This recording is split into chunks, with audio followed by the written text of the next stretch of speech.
Hello and welcome to the Green 19 podcast. I'm Dominique Yates. I'm joined by Ryan Wood and Tom Silverstein. Coming to you after the Packers defeated the New York Giants 27-20. Guys, we got kicked out of the stadium tonight, so we're wrapping up the game here from the hotel. And Some might say we got blown away. We got blown out of that stadium. Very windy day. Very windy. I was out there for all of 5 minutes and I almost was just knocked down. So, at least it'll make you wonder, did the wind have any effect at all at some points in the game? And, who knows? Some might say it was, some might say it wasn't. But at the end of the day, the Packers did still find a way to get a win, improving to 6-3-1 on the season. And we can just kind of run through the game and kind of have some observations. And Ryan, you can go ahead and start it off. Just overall thoughts on the Packers' victory tonight. Yeah, if you consider the NFL season almost like a round of golf, which will make a lot more sense when they go to 18-game schedules, but each week is its own hole. Like, this was a par. It wasn't a birdie. It wasn't like an overly impressive win, but it wasn't a bogey. They won the game. It was a par. They got a win. They needed a win. They ended their 2-game losing streak. You mentioned the win. I don't think there's any question the win had a very significant impact on this game. At one point during the game, I looked at my weather app on my phone, and it was telling me 17-mile-an-hour consistent wind, 34-mile-an-hour gusts. And then, Dom, you and I were on the field after the game. It was very, very windy. But the thing is, to me, it was kind of an equalizer. Like, it was the same for everybody. And I think that the Packers, especially on their offense, really got an indication today of who can make plays through adversity and who can't. And at some point, the thing that's just overriding in my head is at some point, this offense that just takes what's there, regardless of the name on the jersey, the number, they've got to get the ball more to their best players. Christian Watson showed today that he deserves to have more of this offense built around him. For him to do what he did, and he had a drop. It was a tough drop. It was a tough catch, but it was a big one, 3rd and 2 down the right sideline. He had the ball in his hands, could have caught the ball. But for him to come back and make a hellacious catch in the quarter end zone, game-winning catch, 4 or 5 that he caught on targets, but only 5 targets. This offense needs to get the ball to its best players more often. I just don't see them doing that. That's kind of where I'm at. Yeah. What about for you? Just takeaways on the game. I thought Jordan Love came up big when he had to. He was once again under too much pressure, and that affected the offense as it has. And I thought he kind of overcame it. I think they were benefited by the fact that the Giants are one of the few teams who've played a lot of man coverage against them. And they have a lot of guys like Matthew Golden, like Christian Watson, Wicks, who can win in man coverage. And I think you kind of saw that today. And anytime they get man coverage, Christian Watson should be their number one look, and Golden should be too. Now, he's having trouble staying healthy. He hurt his shoulder again, and I don't know what his status is going to be. And that was always my concern about him, was his size and whether he was going to be able to handle it. So we'll see about that. But that, and the other takeaway I come away with is I thought they were super non-aggressive on defense. I really thought that Halfley just backed off and tried to let the Giants make mistakes without trying to pressure them. And I couldn't figure that out. The only time they did really pressure him was when he blitzed, and it worked. But for some reason, he was really afraid to do it. So those are kind of my takeaways from the game. Yeah, it was really fascinating to think about that. And we can stick with the offense, and then we can talk more about defense in a minute. And, Ryan, you really did just kind of mention it. You talked about Watson, and you talked about just how the offense – they scored 27 points. They don't lose when they score 27 points. But there were still just a lot of moments out there. There was just a lot of meat kind of left out on the bone There's so much made about Jordan Love, which is common in the league. A quarterback's going to get a lot of criticism and a lot of blame. But at the same time, and I've said this since day one, he has to have help. What were there, 7 drops tonight? Was it 7 or 6? Drops. I think it was 5 or 6, depending on what you gave. I had him at 7, 5 in the first half, 2 in the second. So yeah, anywhere from 5 to 7. Right? Yeah. And so I guess that's something that go ahead, Spoon. I just said I had 2 Dobbs, 1 Wicks, 1 Fitzpatrick, and 1 Musgrave. When I was thinking about this passing offense and trying to figure out how they can have some success there, something that I'm not sure what route they go is at tight end. We knew what Tucker Kraft could do for this offense, and they tried to use Musgrave. Josh Wiley scored a touchdown, and they used Fitzpatrick as well. Spoon, just what are your thoughts? And then Ryan, you can jump in after. What are your thoughts on what direction they go with the tight ends? Yeah, well, there's only so many ways you can use a tight end, and you're going to have to use them on the line of scrimmage. The question is, how much are you going to go 2 tight ends? How much are you going to use a jumbo tight end? How often? How are you going to use Musgrave? Are you going to try to split him out and try to make him, Travis Kelce when he's off the line, or someone like that? Or are you going to try to make him do what Tucker Kraft does? And right now, I think it's pretty clear he can't do what Tucker Kraft does. I'm not sure he can do anything but run down the field, just on deep routes.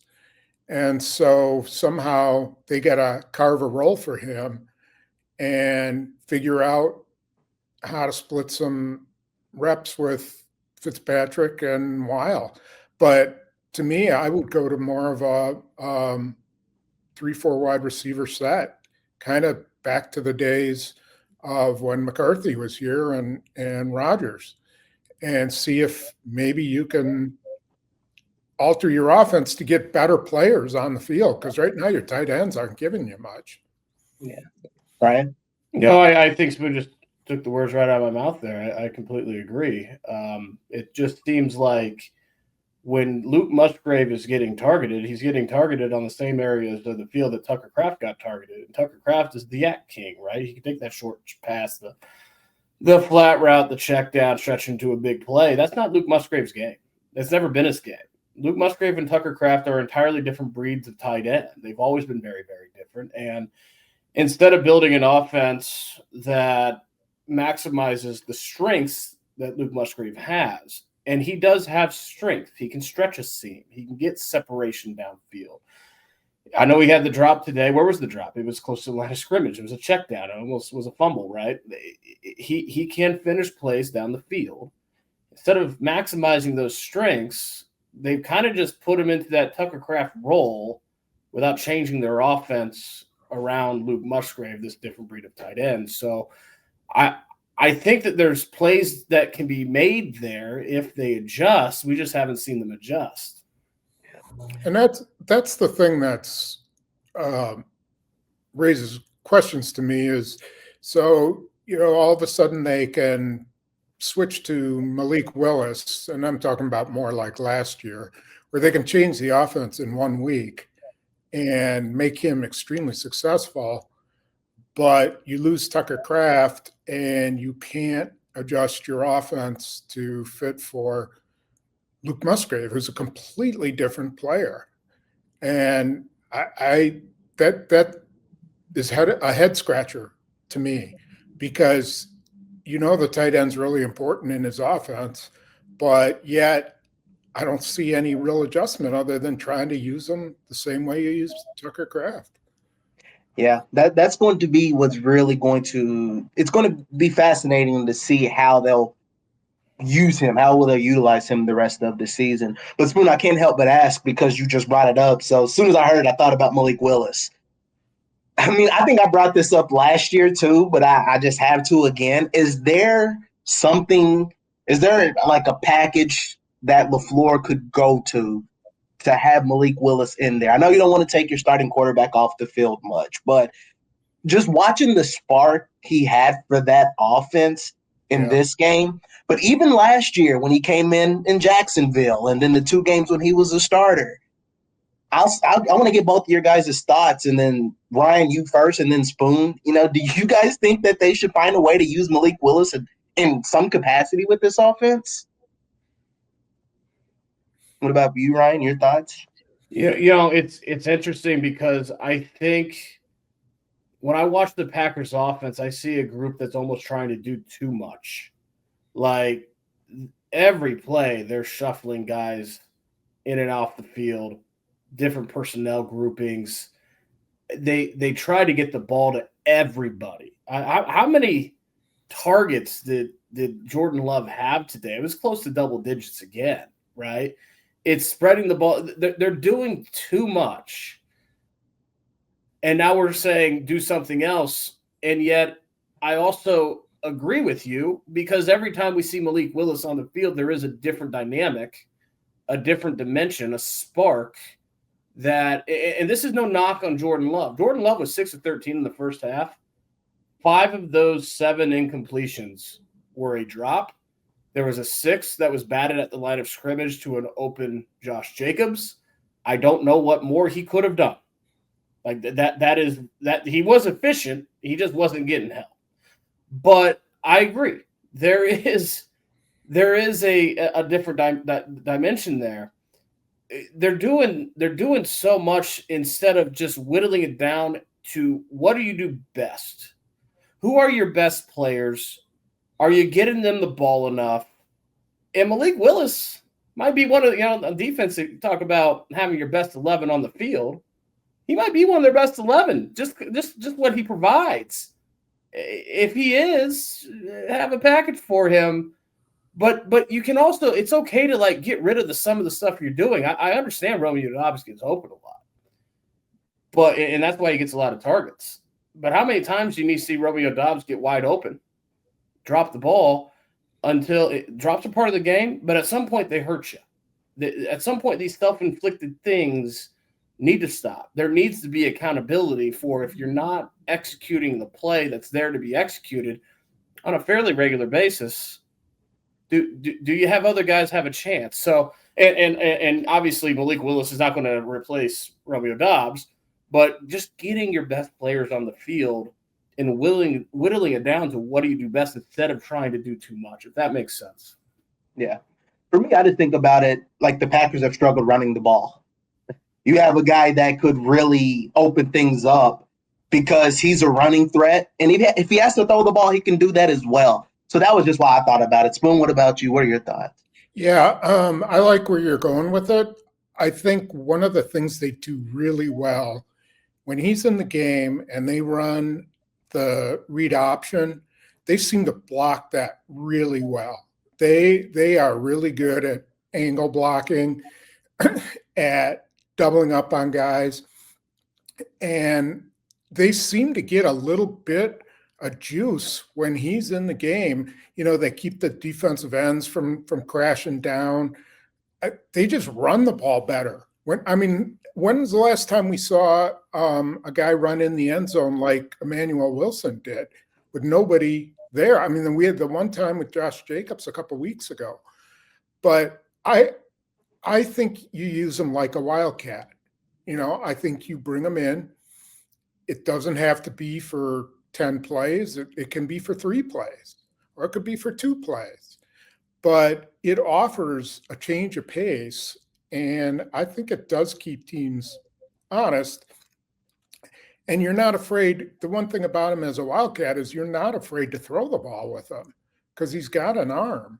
So absolutely, if you've got multiple people who can move the ball, then you got to do it. And so LaFleur seemed really open to it, but I don't believe him. I heard him say it after the game, but I don't believe it. Yeah, we'll see that we'll believe that when we see it. What's interesting about that idea, Spoon, is I understand exactly what Matt LaFleur was saying after the game when he said it when Malik Willis took that 16-yard read option, he kind of held his breath because he's already got one quarterback back in the locker room getting his shoulder checked out.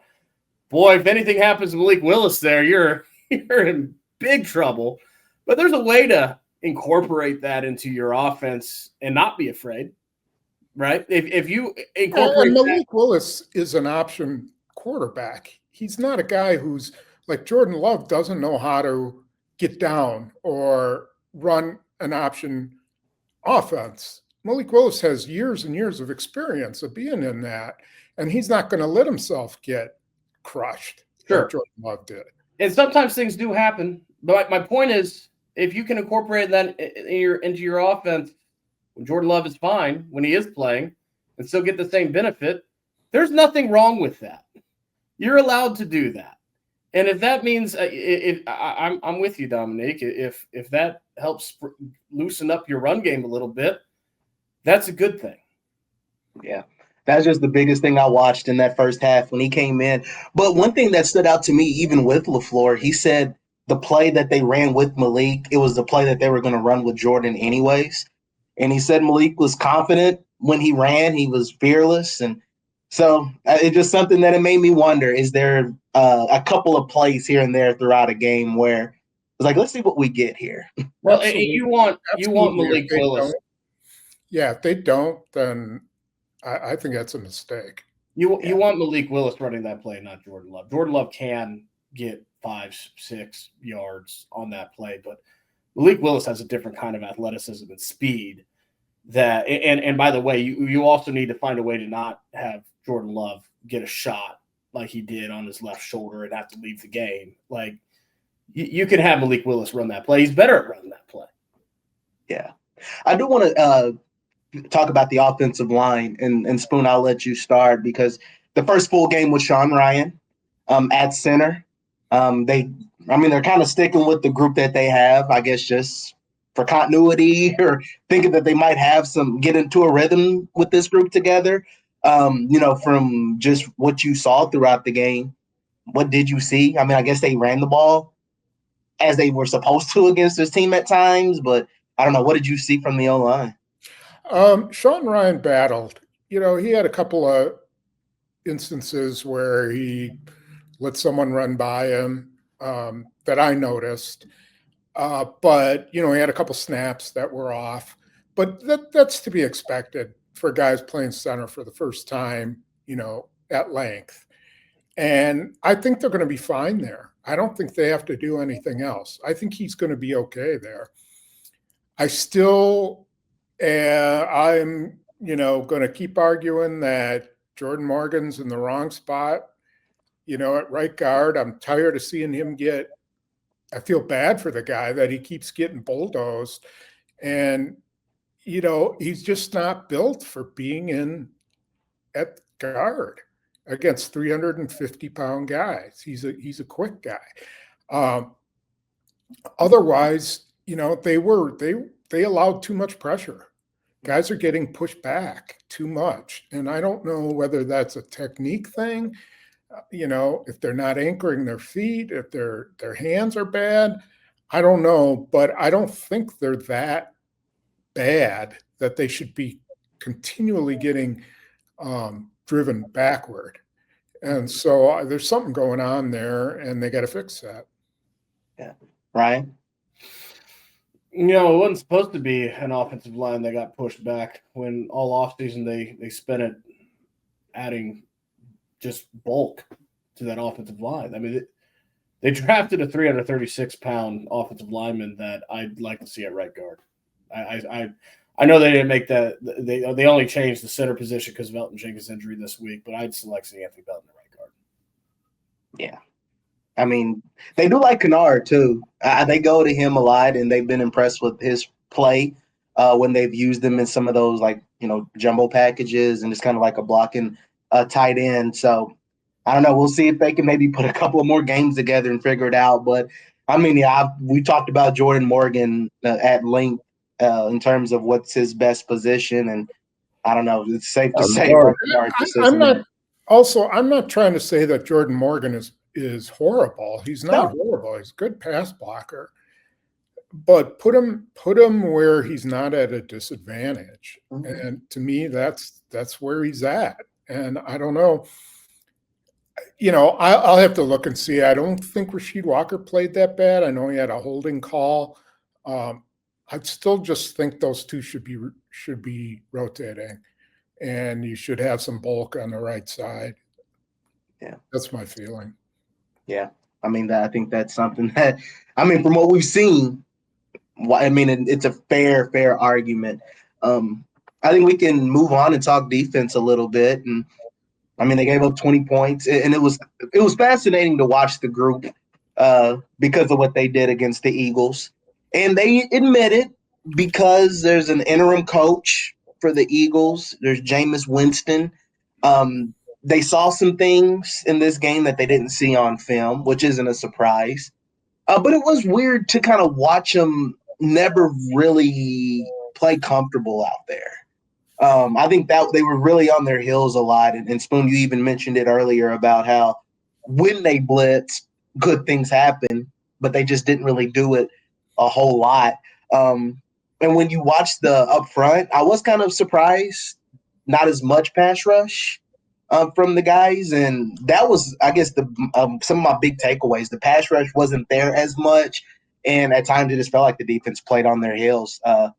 Spoon, what did you kind of see out there from the defense? And then Ryan, I'll let you jump in after. Well, the Giants have two good tackles. So it wasn't, they're going to put up a good fight.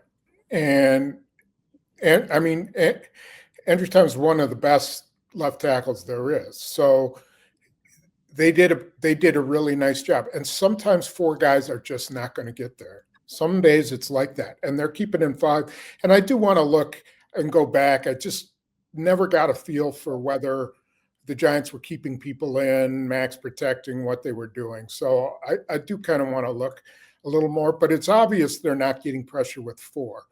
Then, I'm just picking, I'm cherry picking here, but I remember they come with a 5-man blitz with McDuffie right up the middle. And Micah Parsons flushes, quarterback right, Winston up the middle. But now he's got nowhere to go because they got a 5th guy coming up the middle. And so what happens? They sack him.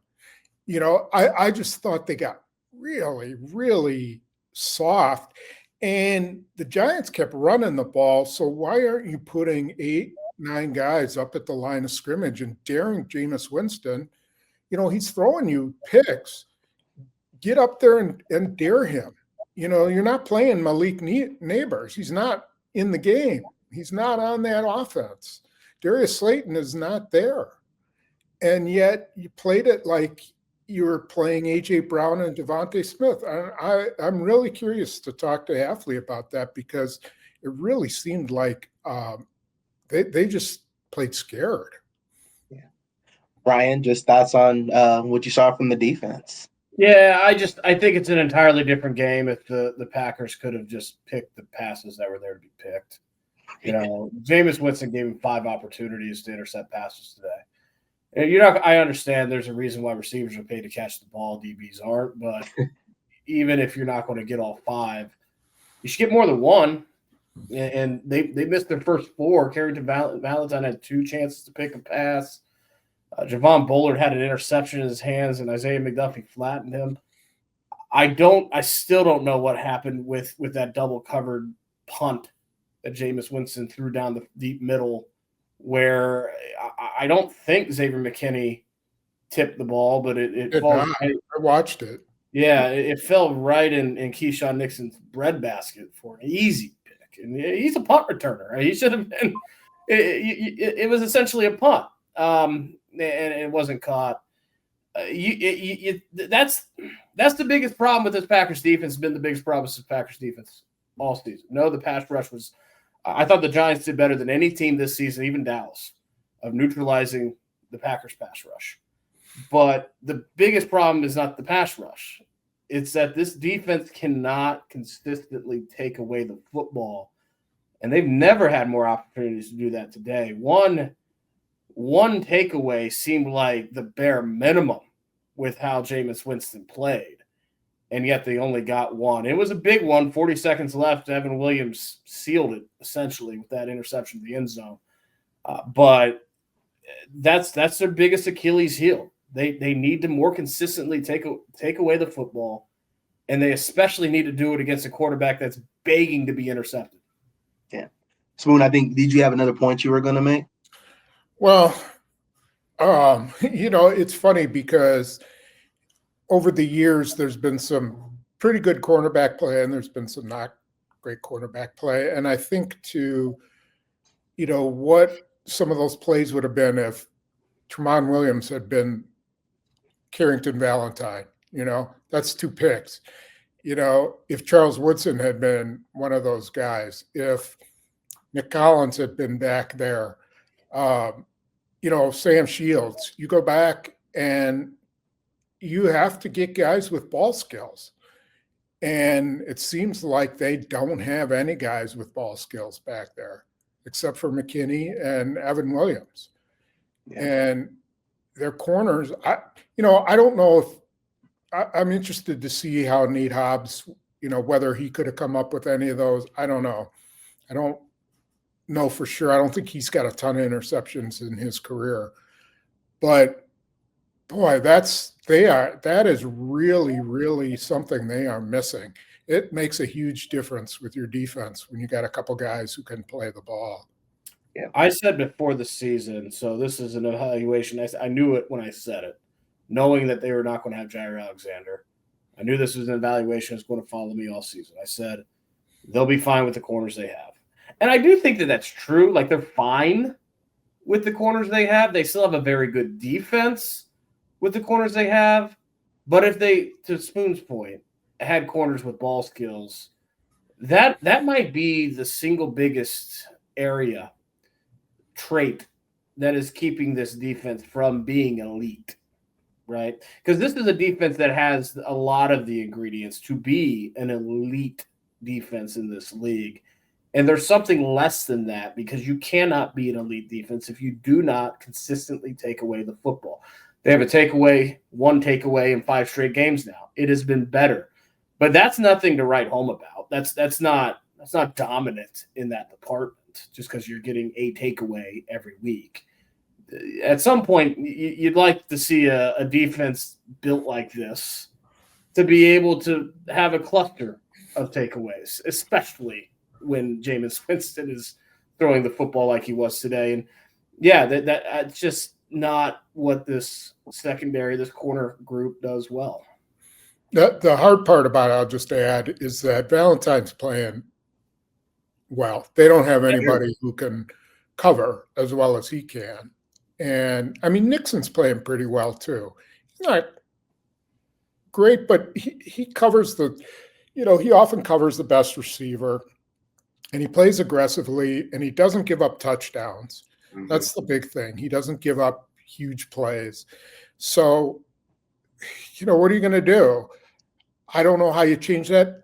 The way I would change it is put some pressure on the quarterback. I mean, start being more of an aggressive defense and get after people. You got these guys, Quay Walker and Edgerrin Cooper, who can blitz like nobody's business. They finally blitzed Keyshawn Nixon, and he caught a guy from behind. He could have made a better tackle than he did, but that's the kind of stuff.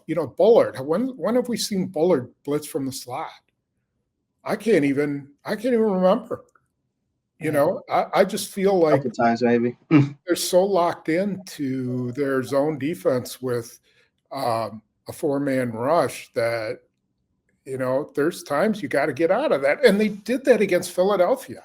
They brought, now different offense, but they continually loaded the line and brought a safety up and stopped the running game. But here, they're starting to bleed yards, and for some reason they wouldn't do it. Spoon, I think this is what you're saying. So tell me if it's not. But I'm not convinced, though, that even – being more creative in the blitz scheme and getting even more pressure on the quarterback is going to translate to more takeaways, because this Packers cornerback group is what it is. They cover well. They force incompletions. They have pass breakups. They don't take away the football, right? And today really just was a lot of evidence to that. They didn't pressure Jameis Winston a lot, but they had a ton of opportunities. They don't take away the football. I'm talking about getting off the field. I'm not talking about turnovers. I'm talking about getting off the field, and I'm talking about stopping the run. Having a safety up there because they're not stopping the run. And, Detroit is going to just blast up the middle on them all game long. I mean, they're going to use David Montgomery more than they use Gibbs, and they're going to pound. And the Packers are not, unless they have guys up at the line of scrimmage, they can't stop the run. So, either they got to find a big run stuffer or they got to play a more aggressive style. Yeah, I think it definitely has to be a more aggressive style. I mean, that's going to have to be the key because you're just not going to have many games where a quarterback is just giving you the ball. I don't think there will be a game the rest of this season where a quarterback's going to be like, "Hey, here's the ball for you to pick off."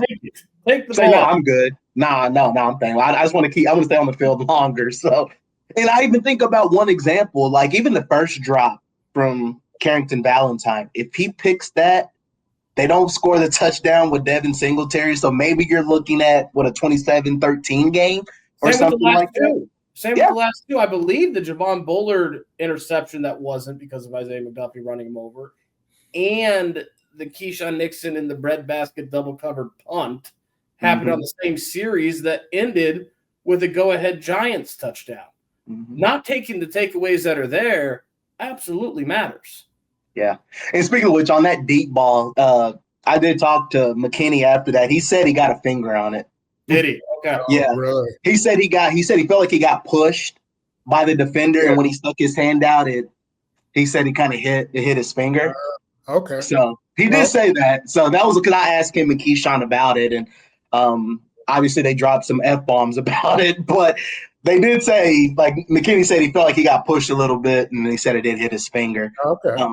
But even then, like you said, when you watched it live, it looked like ball just came right to him, like he could have caught it almost in stride. That could have still been caught, even with the slight deflect. That still could have been caught. Yeah, I mean Nixon said he should have caught it. Like he should have came away with that play because again, it was still right there in his area. So, all right. I don't know. Anything else on defense, or do you want to talk about kickers? Let's talk about kickers. I think Spoon and I, we agree on a lot, but I think we have a very different take on the kickers. We do. I don't know who wants to start, Ryan. I guess I'll start with your opinion and your side of things with the kicker. God, it just seems like they've screwed this up. I've said it for the last few weeks. Brandon McManus should not have been kicking if he's not 100% healthy when they have Lucas Haversek, who is perfect in 2 games, kicking just fine, still on the roster. If you're going to move on from Lucas Haversek, then okay, you got to trot an injured kicker out there. But he's been injured. He was added, Brandon McManus, to the injury report on Saturday. So there must have been a re-aggravation. It would indicate that popped up instead of just, being downgraded. But if he's not healthy and you have a kicker who is kicking well when we saw him in games, no, we don't know how he kicked in practice, but we saw him in games be perfect, 10 of 10 in 2 games on field goals and extra points. And then after 3 games on the sideline, you're going to come and have him kicking 30-mile-an-hour winds. I get it. You're not going to make excuses in this league. He should have made both extra points. No question about it. He has one job, and it's to make kicks. He didn't. But that's a tough ask. That is a tough ask. And maybe he would have been better prepared to deal with the wind had he been kicking outdoors in Lambeau Field the past couple of weeks. Instead, an injured Brandon McManus was, and he was missing kicks. I think they've botched this kicking situation. Okay, so he's kicking outside in Green Bay, which, he's got to figure out the wind on the practice field, which is just as bad. And he came in and he hadn't been kicking at all anywhere, and he came in and made those 10 kicks. So I just don't buy the argument that the fact that he sat for 3 weeks had any impact on him today. He's kicking, he's practicing, it's not like he just came back from a substitute teacher job and jumped on the field. So that part I don't buy. McManus probably has been lying to them about the severity of his injury, which you can't have. That just can't be done. And he at least was honest with them on Saturday. Apparently, he first said they kicked him Thursday and Friday because of the Monday night, and so his leg was sore. Now I don't know if he was hurt, or if it was sore because he kicked, and it is still obviously a little bit hurt. So they overkicked him. I'm not sure why they did that. That was dumb too. But sometimes figuring out whether a guy is hurt or in pain is a tricky thing. And so sometimes guys who are in pain can still kick. McManus, he kicked off fine. Some of his field goals are okay, some aren't. I just don't know what Havrisik was doing. And a couple of his kicks today looked really bad. So I don't know if that was the norm in their practices or what. All I know is they have to make the right decision now. Now they have to, figure out what to do with McManus. Maybe they do have to put him on IR, but we'll find out if Havrisek is up to the challenge. They must have felt good enough about how Havrisek was kicking in practice to keep a second kicker on the roster, which teams rarely do. If his kicks in practice were such an issue, I don't know why you would waste a second spot for a kicker if he's really struggling. Well, because you thought that McManus might get hurt. And if that's the case, then I don't know why you'd keep putting Brandon McManus out there when he's on this borderline of being so hurt he can't kick. Well, let's say if they're kicking the same in practice, let's say they're both hitting everything, I guess the default is McManus because it's his job and he's been clutch. That's all I can think of is that, so they judge on who's making them and they're both making them.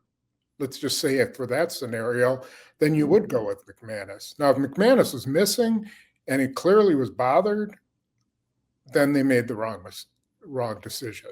Or if they were both making, and Brandon McManus is dealing with that quad injury on his kicking leg so much that 3 weeks later, it's still an issue, and you have to basically remove him from the game on Saturday because it hasn't healed. I think there's merit in letting him rest that and letting Lucas Havrisek take those kicks for the long game of you heal. And I get clearly he was lying about his quad injury, but you heal. You expect to be important games to play later in the season. You need a fully healthy kicker for those kicks late in the season. You heal, Lucas Havrisek, you're the kicker until Brandon McManus is all the way through this thing. I guess that was the one thing. Go ahead, Swin. Go ahead. No, I don't have a problem with that.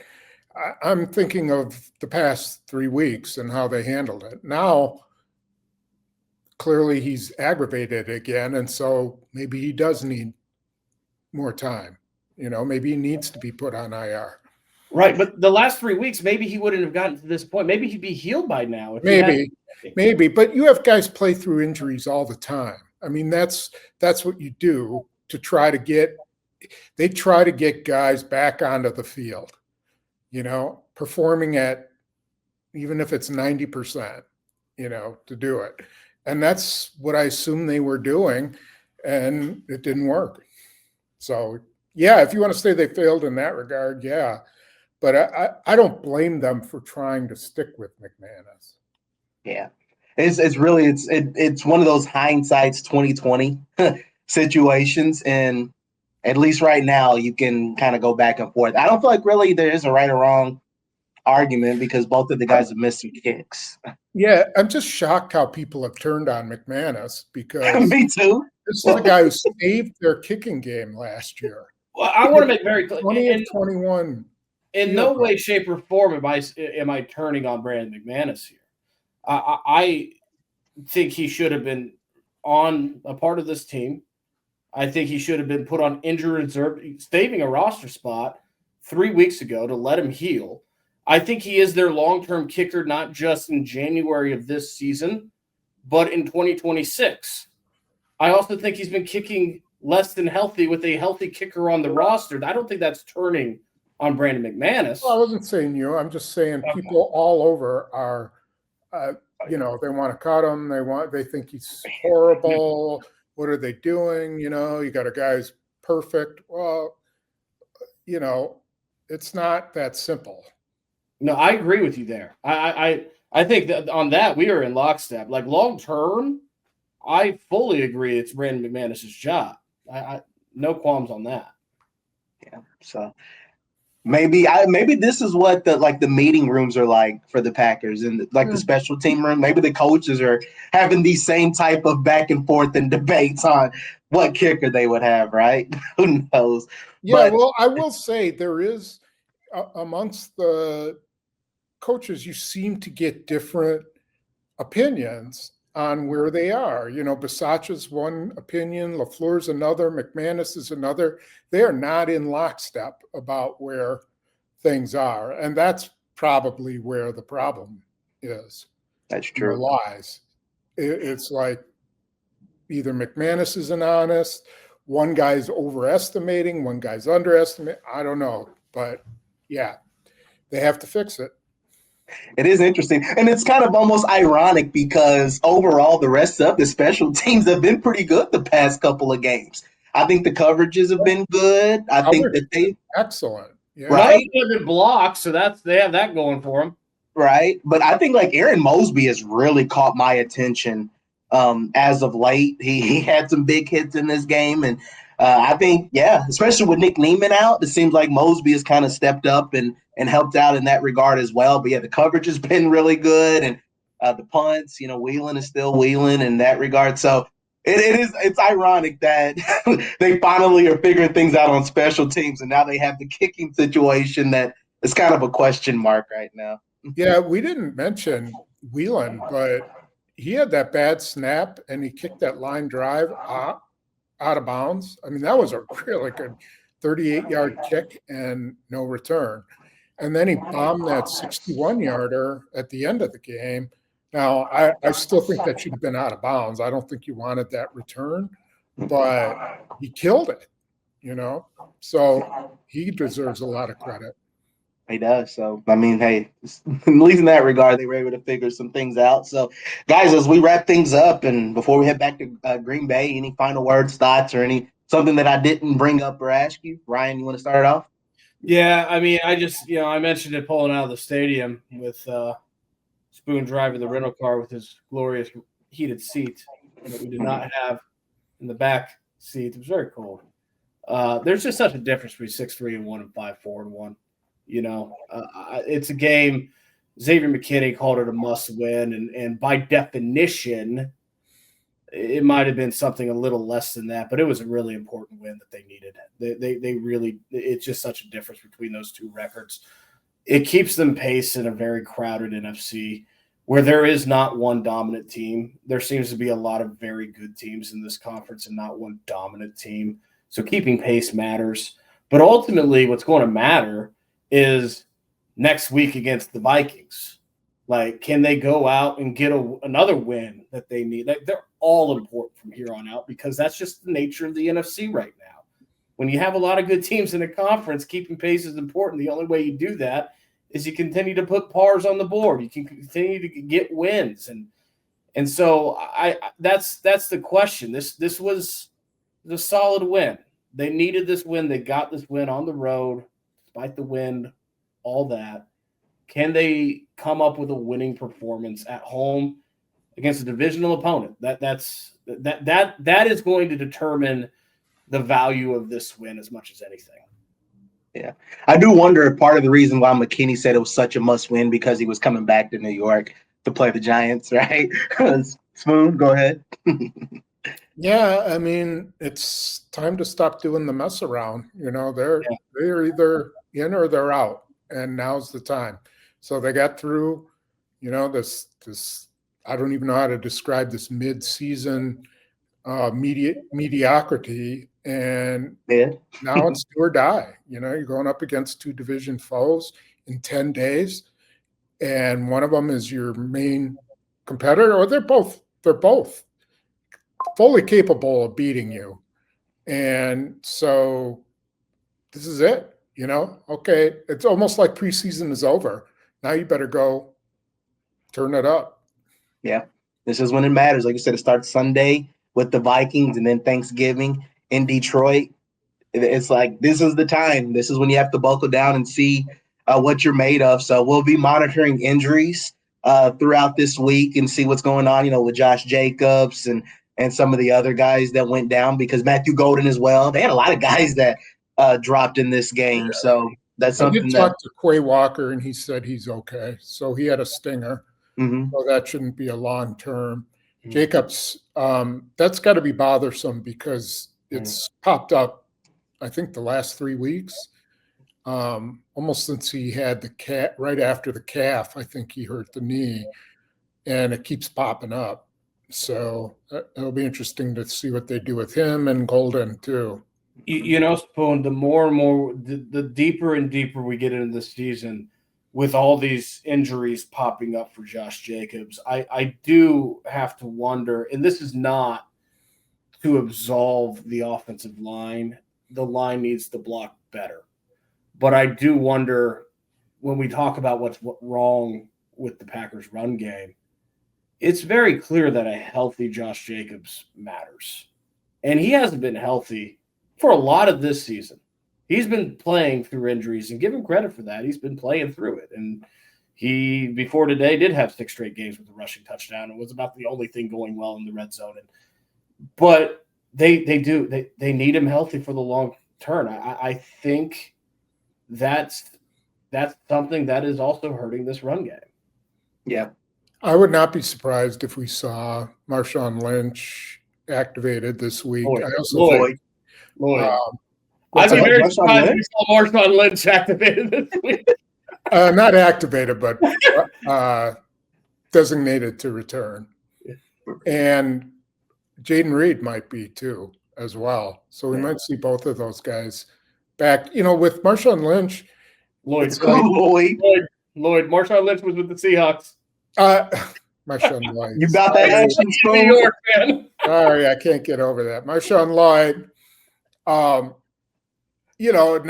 the time to do it. You might as well. This is your last shot. He's going to get hurt. He's either going to get hurt or he's not. So I don't know how much more you want to wait, especially with Jacobs being banged up. I don't know. Is there a sense, you talk about Jaden Reed coming back, and that really should help this offense. But that's going to make it even more imperative that they just get the ball to the right people in the passing game. You're adding another guy who Jaden Reed should get a lot of targets. Like he's one of their best receivers. But you're going to at some point just have to be you're going to have to really fine-tooth comb it and distinguish, like, who is playing at a level, making plays at a level that they should be a bigger role in this offense than others. I know it's a tough decision because they feel like they have a lot of guys, but you're going to have a lot of guys. It doesn't mean that all your guys are the same, making plays at the same level. You've got to be very discerning on how you distribute the targets. I think Christian Watson could get 12 targets a game, and one of the reasons is that they're going to play off him. Yeah. So every time teams played off Jordy Nelson, Rodgers just tossed the ball over there. Same with Devontae Adams, and get 7-8 yards. And I think they have to start thinking like that, because he's just too valuable, especially with teams playing so far off him. Yeah. I think about that Malik. I think about the Malik Willis touchdown. Like, Christian Watson was covered, but Willis said, screw it. I trust my guy. I'm giving him the ball. Now, Jordan Love did it at the end as well. That throw to Watson in the corner of the end zone, like, that was a beautiful ball, great catch. But I'm like, that's just what you got to do. Like you said, feed the studs, get the ball to your best players, and watch what they do. Great play by Malik Willis on that touchdown, but look at the two scores from Christian Watson. They both indicate why he's their best receiver, and they were so different. On the first, Christian Watson was – I spoke with him at length about these plays in the locker room. Christian Watson was not supposed to be in the middle of the end zone there. And if you watch – he talked about it, but you watch the replay, he was cutting an out-breaking route. He was crossing to the outside, to the right side of the field. But Romeo Doubs is also – he's also cutting across his face. And the tight end, I believe it's John Fitzpatrick, was on that side. And the corner was playing outside leverage to prevent him from going there. So in the moment, he decides, okay, instead of flooding this zone and muddying the look here and trying to beat outside leverage, let me just sit and present a target. And he did, and Malik Willis found him. That is a very savvy play, a very savvy adjustment in the middle of a play. That's all between the ears. And he made the catch, a very tough catch, used his size. So that's the physical part. The second touchdown, that is a play that the Packers have been trying to get to Christian Watson, a slot fade. He said like 4 times earlier in the game. And it's best to go against man coverage on that play. They kept getting zone. So it kept being taken away. They finally get man coverage on the touchdown. And he shows his speed. He shows his size, plucking the football over Corey Black. He shows his hands to finish that catch in the wind. That was a display of all the physical gifts that he has. Like 2 very different touchdowns, and it showed how he is the full package at that position the Packers rave about.